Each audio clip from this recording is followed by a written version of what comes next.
23 సంవత్సరాల వయసులో తన ఇంటిని తన కుటుంబాన్ని వదిలేసి మన దేశం కోసం 18 సంవత్సరాలు పాకిస్తాన్ దేశంలో అండర్ కవర్ ఆఫీసర్ కింద పనిచేశాడు. ఆయన మనకి ఇచ్చిన ఇన్ఫర్మేషన్ వల్ల మన దేశం వందల దాడుల నుంచి తప్పించుకుంది. వేలాది మంది ఇండియన్ సోల్జర్స్ ప్రాణాలతో ఉన్నారు. ఆయన పేరు రవీంద్ర కౌశిక్.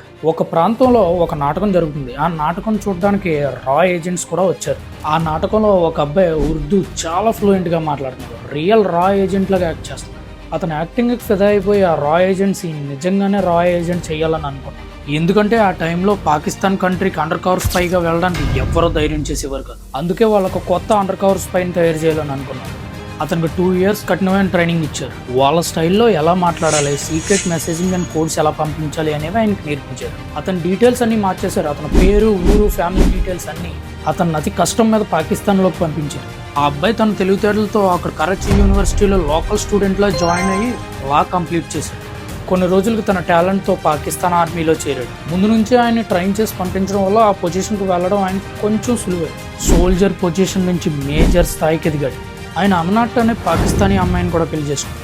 వాళ్ళ ఆర్మీలోనే ఉంటే వాళ్ళ టాప్ సీక్రెట్స్, వాళ్ళ ఇండియా మీద అటాక్స్ చేయాలనుకునే ప్లాన్స్ గురించి మనకు సమాచారం ఇచ్చేవాడు. అలా కొన్ని వేల మంది ఇండియన్ ఆర్మీ సోల్జర్స్, ఇండియన్స్ ప్రాణాలు పోకుండా కాపాడాడు. అందుకే రా ఇంకొక పేరు పెట్టింది, ద బ్లాక్ టైగర్. చీకట్లో నిశ్శబ్దంగా శత్రువులతో పోరాడే పులి లాంటి వాడు. 1981లో ఇంకొక రా ఏజెంట్ ఈయన కలుసుకుందామని వచ్చి పాకిస్తాన్ అథారిటీస్కి దొరికిపోయాడు. అతన్ని దారుణంగా హింసించడంతో రవీంద్ర కౌశిక్ పేరు బయట పెట్టేశాడు. రవీంద్ర కౌశిక్ పేరు చెప్పగానే ఆర్మీ మొత్తం షాక్.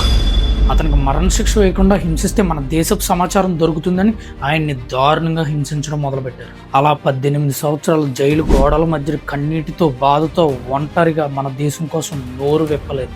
అలా 2001లో మియాన్వాలీ జైల్లో టీబీ మరియు హార్ట్ ప్రాబ్లంతో ఆయన మరణించారు. India's greatest undercover spy, the black tiger. ఈ కంటెంట్ మీద మీ ఒపీనియన్ ఏంటో కామెంట్స్లో చెప్పండి.